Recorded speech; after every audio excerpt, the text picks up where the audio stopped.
دوسری بات یہ ہے کہ غیبت کے بارے میں اللہ کریم نے قرآن پاک میں سخت وعیدیں بیان فرمائی ہیں، تو بدگمانی سے بھی بچیں اور غیبت سے بھی بچیں۔ اللہ کریم نے قرآن پاک میں فرمایا ویل لکل ہمزہ، اللہ کریم کیا فرماتے ہیں کہ تباہ ہو گئے، ہلاک ہو گئے وہ شخص غیبت کرنے والے، اور ان کے لیے کیا فرمایا؟ ان کے لیے ویل ہے، ویل۔ اللہ کریم فرماتا ہے ویل کیا ہے؟ یہ جہنم کی ایک وادی ہے، یہ جہنم کی ایک وادی ہے، اس میں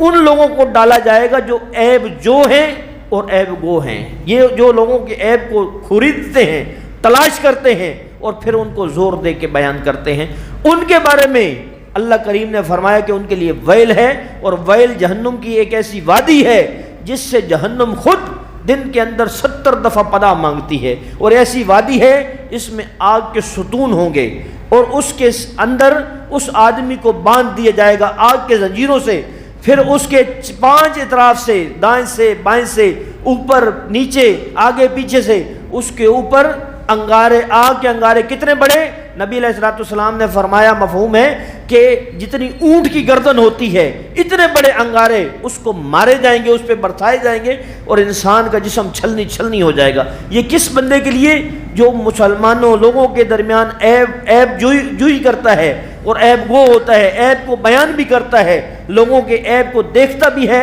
حالانکہ نبی علیہ الصلوۃ والسلام کا فرمان ہے کہ اگر کسی آدمی کے اندر عیب دیکھو تو اس پہ پردہ ڈالو، گناہ کو دیکھو، خطا کو دیکھو، قصور کو دیکھو تو اس پہ پردہ ڈالو، اس پہ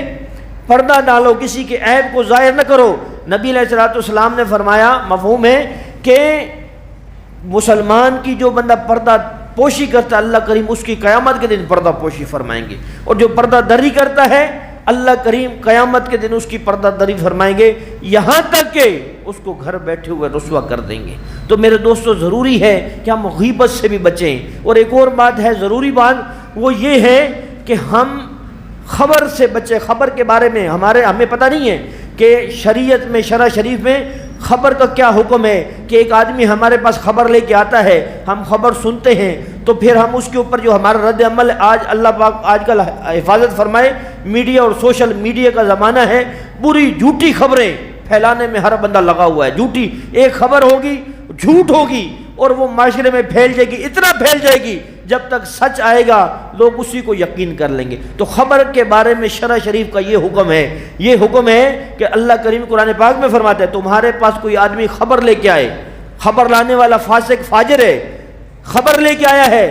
تمہارا کام ہے اس کی چھان پھٹک کرو، دیکھو کہ یہ بات سچ ہے یہ جھوٹ ہے، اگر سچ ہے پھر تو ٹھیک ہے، اگر جھوٹ ہے تو اس کو رد کر دیں۔ تو میرے دوستو یہ ساری روح کی بیماریاں ہیں، ہم نے ان ساری بیماریوں کا علاج کروانا ہے، ہم نے ساری بیماریوں کا علاج کرنا ہے۔ یہ علاج کیسے ہوگا؟ یہ اللہ والوں کی صحبت سے ہوگا۔